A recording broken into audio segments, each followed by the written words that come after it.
বাংলাদেশের রাজনীতিতে আজ এক অভিনব দৃশ্য। মা ছেলে দুজনই সাজাপ্রাপ্ত আসামি। শেখ হাসিনা বিদেশের মাটিতে পালিয়ে রয়েছেন, আর ছেলে সজীব ওয়াজেদ জয়ও এখন দেশ ছাড়া। কিন্তু সমালোচকরা বলছেন এটাই সেই ইতিহাসের প্রতিশোধ যা হাসিনা নিজেই তৈরি করেছিলেন। ঠিক যেভাবে তিনি প্রতিপক্ষকে ধ্বংস করতে রাষ্ট্র ব্যবহার করেছিলেন, আজ ঠিক সেই অবস্থায় তার সন্তানকেও তাড়া করছে। এখন প্রশ্ন, জয় কোথায় যাবে? আর তার বিরুদ্ধে এই অভিযোগ কি আরো বড় রাজনৈতিক ঝড় তুলবে?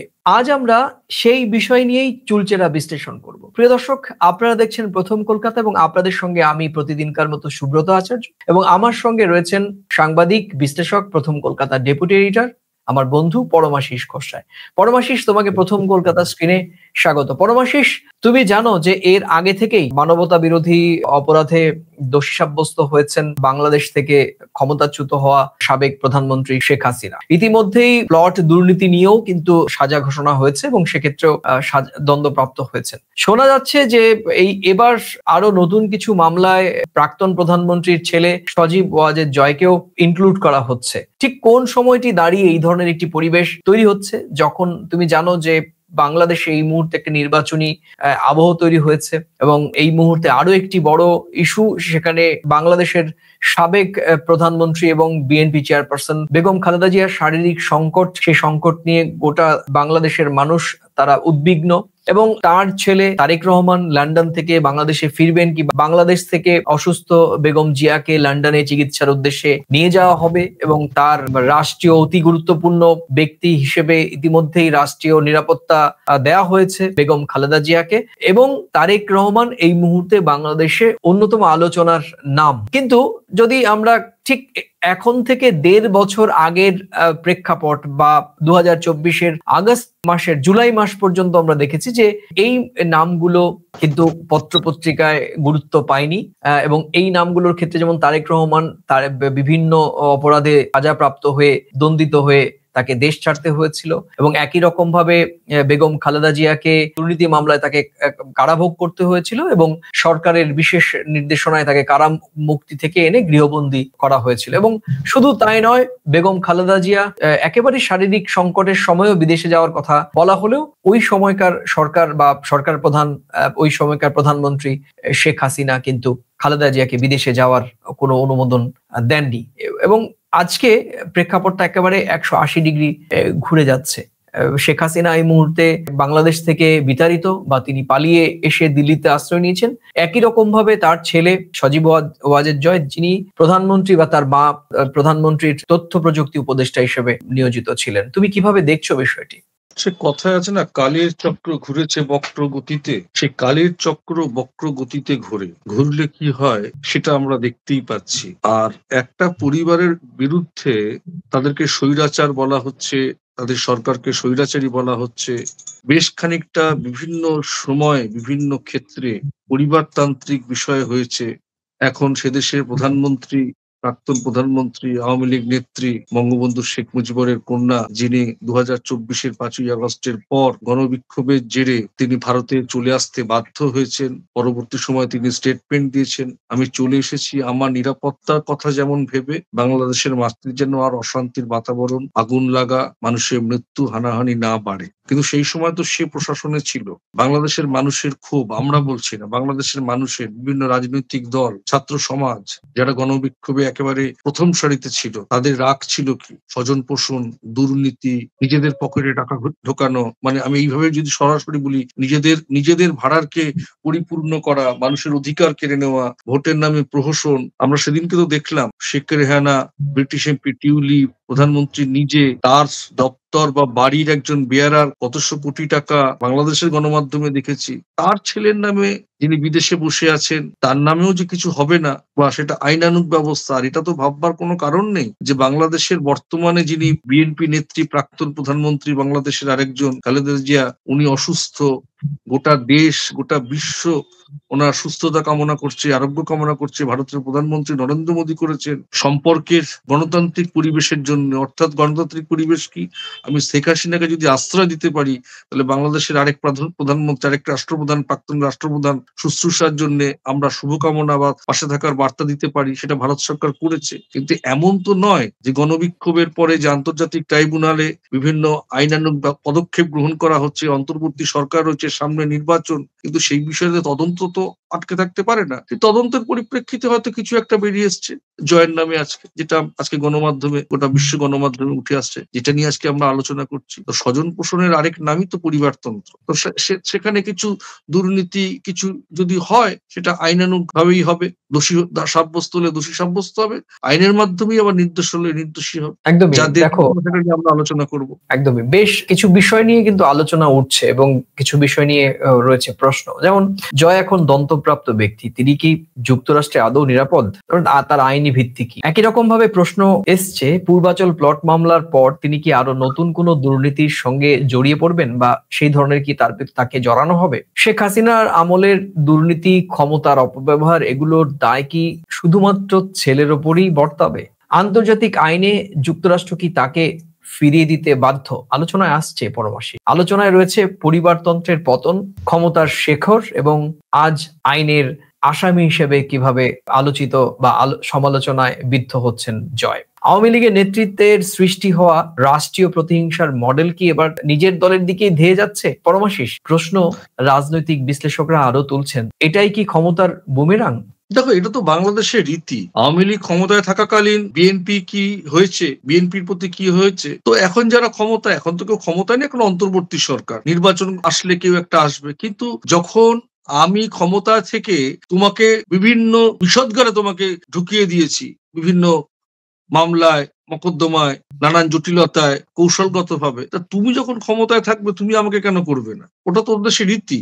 কিন্তু এটা কিন্তু গণতান্ত্রিক নিয়ম নয়। এর পিছনে দেশের আইন ব্যবস্থার উপরে ভরসা রাখতে হবে, বিচার ব্যবস্থার উপরে ভরসা রাখতে হবে। ওই ক্যাঙ্গারু কোর্ট বললে হবে না, কারণ আমরাই তো এটা তৈরি করেছি। মানে আমরা ইন দ্য সেন্সে আগের সরকারই তো এটা তৈরি করেছে। আমি করলে ভালো, তুমি করলে খারাপ, এটা কি কেমন কথা? এটা তো স্বাভাবিক। মামলায় আমার পরিবারের এগেনস্টে যদি সম্পূর্ণ আমার পরিবারের একদম মাথা যদি সব দুর্নীতিতে যুক্ত থাকে, তা পরিবারের অন্য সদস্যদের তো লিঙ্কে, সেই জমি বাড়ি কেনার দলিলের লিঙ্কের মতন তো টানবে। পরিবারতন্ত্রে যদি দুর্নীতিতে মানে লিপ্ত থাকে, তা পরিবারে আর বাকি যারা আছে, আর এটা তো দেশে বিদেশে থাকা বলে বিষয়টা নয়। আজকে আমি এর মধ্যে ইনভলভ আছি বলেই তো আজকে আমি এত আমার পসার বেরোচ্ছে, এত আমার কোটি কোটি ডলার হয়েছে, এত সাম্রাজ্য হয়েছে, 832 ভরি গয়না হয়েছে। আমরা বলছি না, বাংলাদেশের গণমাধ্যম বলছে। একদমই, আমরা দেখেছি বলে আমরা আলোচনায় আনছি। তৎকালীন প্রধানমন্ত্রীর তথ্য উপদেষ্টা বা তথ্য প্রযুক্তি উপদেষ্টা হিসেবে তিনি যখন ছিলেন, তুমি জানো 2024-এর 5 আগস্টের আগে ইন্টারনেট বন্ধ করে দেওয়া হয়েছিল, এবং সেই ইন্টারনেট বন্ধ করে দেওয়ার বিষয়েও কিন্তু মামলার যে প্রস্তুতি সেটি ইতিমধ্যে সম্পন্ন হয়েছে বলে এখনো পর্যন্ত খবর রয়েছে, এবং সেই মামলাতেও তাকে ইনক্লুড করা হচ্ছে বলে জানা যাচ্ছে বাংলাদেশের বিভিন্ন গণমাধ্যমে। এটা গেল হচ্ছে প্রস্তুতি বা মামলায়, ওই মামলাতেও তাকে ইনক্লুড করা হচ্ছে। একই রকম ভাবে এরই মধ্যে তুমি জানো গত কয়েকদিন আগে সজীব ওয়াজেদ জয়কে পূর্বাচল প্লট দুর্নীতি মামলায় 5 বছরের সশ্রম কারাদণ্ড দিয়েছেন আদালত। রায় হয়েছে তার অনুপস্থিতিতে, অর্থাৎ তিনি আদালতে ছিলেন। অভিযোগগুলো এখানে প্রায় স্পষ্ট: ক্ষমতার অপব্যবহার, রাজুক প্লট বরাদ্দে বিশেষ সুবিধা নেওয়া এবং রাষ্ট্রের সম্পদ ব্যক্তিগতভাবে ব্যবহার করা। এগুলো সাধারণ দুর্নীতি না বলেই আদালতের বক্তব্য। আদালত এটাকে একেবারে রাষ্ট্রকে ব্যবহার করে পারিবারিক দুর্নীতি হিসেবেও আখ্যায়িত করেছেন। এবং একই সঙ্গে তুমি জানো যে এই যে পরপর করে আমরা আজকের আলোচনার মূল নির্যাস যদি দর্শকদেরকে বলি, তাহলে বলবো যে এই যে শেখ হাসিনা বা বঙ্গবন্ধুর পরিবার, বাংলাদেশে যে পরিবারটি বাংলাদেশের স্বাধীন সার্বভৌম হওয়ার পেছনে অন্যতম কারিগর, এবং এই পরিবারটির বঙ্গবন্ধুর ডাকে বাংলাদেশের আপামর জনগণ মুক্তিযুদ্ধে শরিক হয়েছিলেন, যদিও সেখানেও অন্য ধর্ম, বর্ণ, অন্য রাজনৈতিক মতাদর্শ বা বাংলাদেশের আপামর জনগণ সেখানে অংশ নিয়েছিলেন, কিন্তু ডাক তো বঙ্গবন্ধু শেখ মুজিবুর রহমানই দিয়েছিলেন, এবং তার ডাকেই কিন্তু মুক্তিযুদ্ধ হয়েছিল এবং বাংলাদেশ নামের একটি দেশ স্বাধীন হয়েছিল। আজকে কালের আবর্তে 50-56 বছর পর এমন কি ঘটে গেল যেখানে ঠিক তারই সন্তান বাংলাদেশের কথিত নির্বাচনের মধ্য দিয়ে 3 বার তাদের ক্ষমতায় আসা। কথিত কারণ এটাই বললাম যে এই নির্বাচন নিয়ে বাংলাদেশের অভ্যন্তরে বিতর্ক, পরস্পর বিরোধী বক্তব্য রয়েছে। আওয়ামী লীগ বলছে যে নির্বাচন সুষ্ঠু হয়েছে এবং বাংলাদেশের সাধারণ মানুষ বা অন্যান্য রাজনৈতিক দলগুলো বলছে যে ড্যামি নির্বাচনের মধ্য দিয়ে নির্বাচিত হয়েছিলেন শেখ হাসিনা। সুতরাং এই প্রশ্নবিদ্ধ নির্বাচনগুলোর মধ্য দিয়েও 3টি বার ক্ষমতায় ছিল রাষ্ট্রযন্ত্রকে তারা ব্যবহার করে। বাংলাদেশের মানুষের মন কেন এরকম ভাবে বিষিয়ে উঠলো পরমাশিস? পরাধীনতার শৃঙ্খল থেকে যখন কেউ মুক্ত হতে চায়, অর্থাৎ স্বাধীন হতে চায়, তার আবেগ, তার আদর্শ, তার লড়াই যে ভাবনায় থাকে, আর কেউ যদি প্রজা থেকে রাজা হতে চায়, সেই আদর্শ, সেই ভাবনা, সেই শৃঙ্খলা সেখানে থাকে কি? থাকে না তো। বঙ্গবন্ধু ৭১-এর মুক্তিযুদ্ধ, সেই সময় বাংলাদেশের সাধারণ মানুষ যে আদর্শ নিয়ে, যে আবেগ নিয়ে আওয়ামী লীগের নেতৃত্বের যে আদর্শ ছিল, যতটুকু আমরা ইতিহাস পড়ে জেনেছি, সেটা ছিল দেশকে স্বাধীন করার আদর্শ, মুক্তিকামী সূর্য দেখার আদর্শ, পরাধীনতার শৃঙ্খল মোচনে স্বাধীন হওয়ার আদর্শ। পরবর্তী সময় সেই আদর্শ যখন বিপণনে পরিণত হয়েছে, সেই বিপণন জিনিসটাকে, প্রোডাক্টটাকে বিক্রি করা হয়েছে। আমি রাজা হব, আমি ক্ষমতাশালী হব, আমি ঐশ্বর্যের ধনী হব, বিদেশে আমার কারিগরি টাকা থাকবে, ক্ষমতা কুক্ষিগত করব, স্বজন পোষণ করব, নিজের লোকদের সুবিধা পাইয়ে দেব, আমার দলকে মহীয়ান করব অর্থে, সমৃদ্ধিতে। সেটা যদি সার্বিকভাবে হতো, তাহলে 2024-এর 5ই আগস্ট দেখতে হতো না। হ্যাঁ, এখানে যে প্রসঙ্গগুলো এখন ঘুরে ফিরে আসতে শুরু করেছে বা 2024-এর 5 আগস্টের পর থেকে যে বিষয়গুলো আলোচনা, কেন তো বিক্ষুব্ধ, কেন বঙ্গবন্ধু, বিশেষ করে শেখ হাসিনার এই মুহূর্তে যে পরিবার, তার উপরও সাধারণ মানুষের এই ক্ষুব্ধ প্রতিক্রিয়া। 15 বছর আওয়ামী লীগ রাষ্ট্রকে, যেটি বলা হয়, যেগুলো দাবি করা হয় যে 15 বছর আওয়ামী লীগ রাষ্ট্রকে প্রতিহিংসার অস্ত্র হিসেবে ব্যবহার করেছে। যেমন অসংখ্য গায়েবী মামলা তারা দিয়েছে, বিরোধী দলকে দমন, নিপীড়ন, বিচার ব্যবস্থায় একদম নগ্ন হস্তক্ষেপ করেছে, অন্যদিকে প্রশাসনে ঢালাও দলীয়করণ। আজকে ঠিক একই ব্যবস্থাই হাসিনা এবং জয়ের বিরুদ্ধে কার্যকর হচ্ছে। এটাই সমালোচকদের ভাষায় বুমেরাং ইফেক্ট। স্বাভাবিক, এটা তো হওয়ারই ছিল। আমি যেমনটা দেখিয়েছি, আমি তেমনটা ফিরে পাচ্ছি। এটা তো হওয়ারই ছিল। আমি যখন একজনকে কারারুদ্ধ করে রেখেছি, ওনাকে তো উনি চলে আসার পরে কারারুদ্ধর অর্ডার হয়েছে, তাই নয় কি?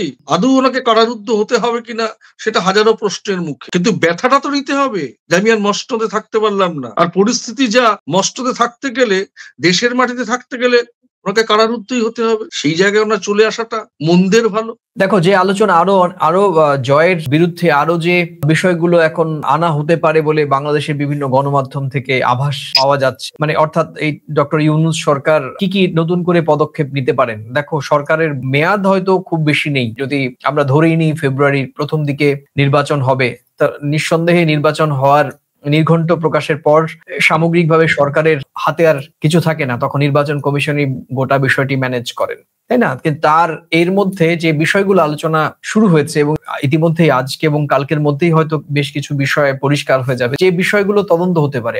আইসিটি প্রকল্পে বিশ্বব্যাপী লবিং এর পেমেন্ট সংক্রান্ত বিষয়ে তদন্ত হতে পারে জয়ের বিরুদ্ধে। ডিজিটাল নিরাপত্তা আইন প্রণয়নে তার ভূমিকা কি ছিল সে বিষয়েও তদন্ত শুরু হতে পারে। বিদেশি ফান্ড এবং কনসালটেন্সিতে কত আয় বা ব্যয় হয়েছিল সে বিষয়টিও নিয়ে খতিয়ে দেখা হতে পারে। নির্বাচনী বছরে টেক ব্যবসায় অস্বচ্ছ লাভবান হওয়া, সে বিষয়টিও আলোচনায় আসছে এবং সে বিষয়টিও কিন্তু এই সরকারের সময় কিংবা পরের যে নির্বাচিত সরকার হবে সেই সরকারই তাদের রাজনৈতিক ইচ্ছের উপর যদিও এগুলো নির্ভর করছে, তারা যদি মনে করে যে এই বিষয়গুলো নিয়ে রাজনৈতিক ভাবে তারা মোকাবেলা করবে। কারণ তুমি জানো যে গতকালকে সম্ভবত একটা নির্বাচনী প্রচারণায় বিএনপির শীর্ষ নেতা সালাউদ্দিন আহমেদ বলেছেন যে আওয়ামী লীগ সরকারের যে সমস্ত দুর্নীতি, ছোট দুর্নীতি হোক আর বড় দুর্নীতি হোক, প্রত্যেকটা দুর্নীতিকে বিচারের আওতায় এনে দোষীদেরকে আইনের মুখোমুখি করা হবে। সুতরাং এখান থেকে পরিষ্কার যে পরবর্তীতে যে কোনো সরকারি বা যে কোনো দলের বা জোটের সরকারি, বাংলাদেশে নির্বাচিত সরকারি আসুন না কেন,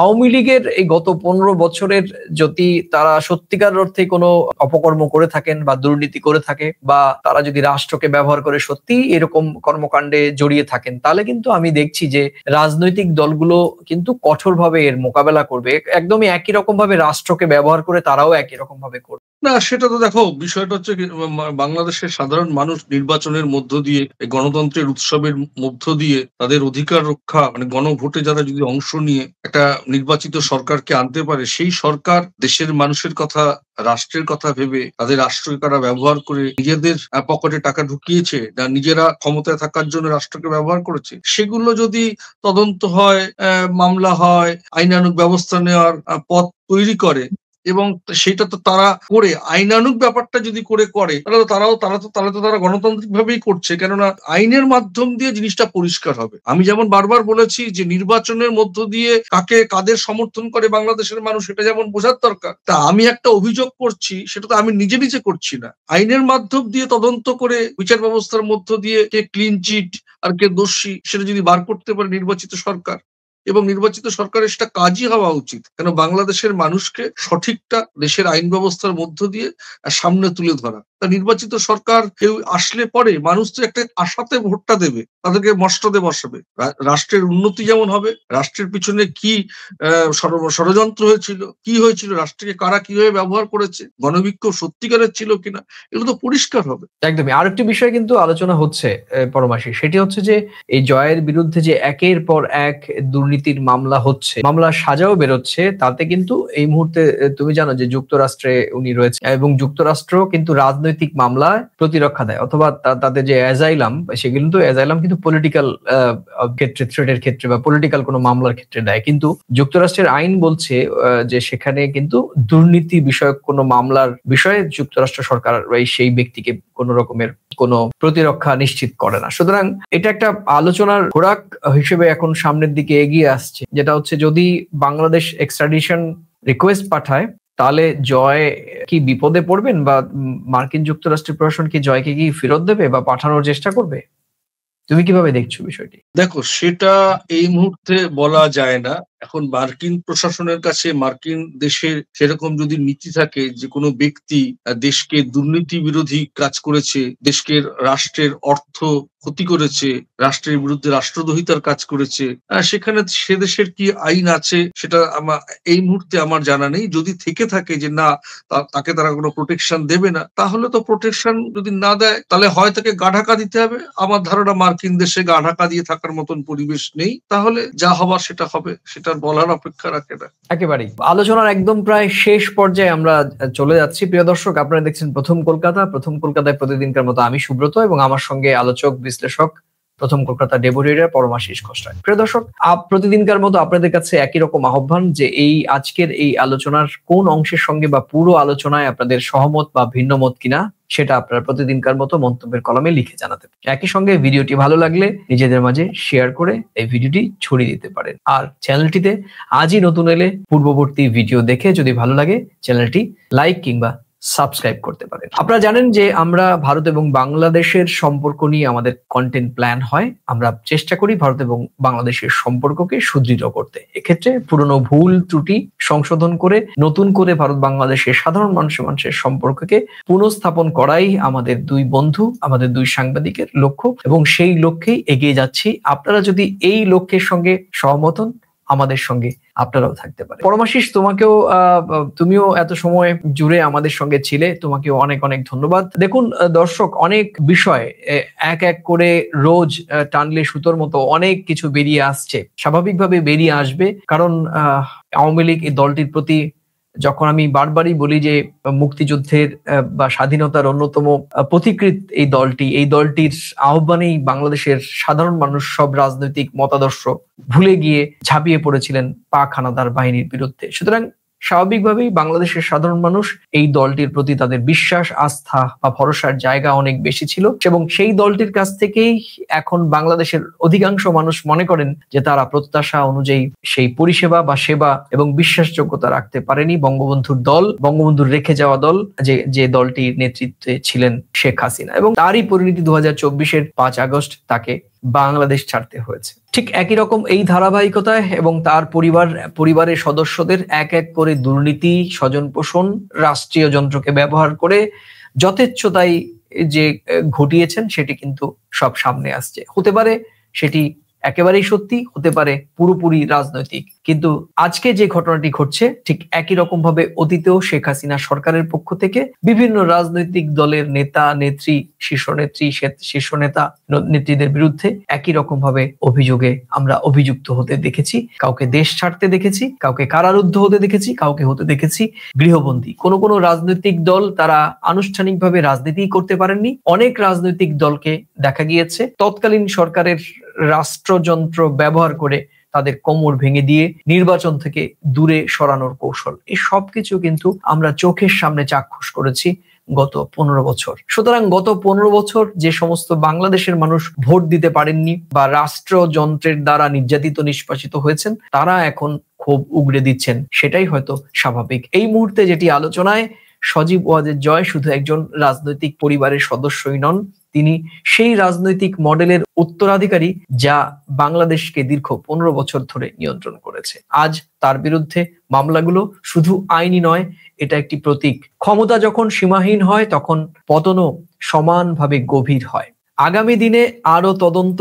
আরো অভিযোগ, আন্তর্জাতিক চাপ, এসব হয়তো জয়ের জন্য বড় চ্যালেঞ্জ হয়ে দাঁড়াবে। তবে একটি বিষয় স্পষ্ট, বাংলাদেশের রাজনীতি এখন এমন এক মোড়ে দাঁড়িয়ে রয়েছে যেখানে ব্যক্তিগত দায় দায়িত্ব আর পারিবারিক রাজনৈতিক উত্তরাধিকারের ব্যর্থতা একসঙ্গে সামনে আসছে, যা একজন বিশ্লেষকের চোখে এটা এখন কেবলমাত্র শুরু।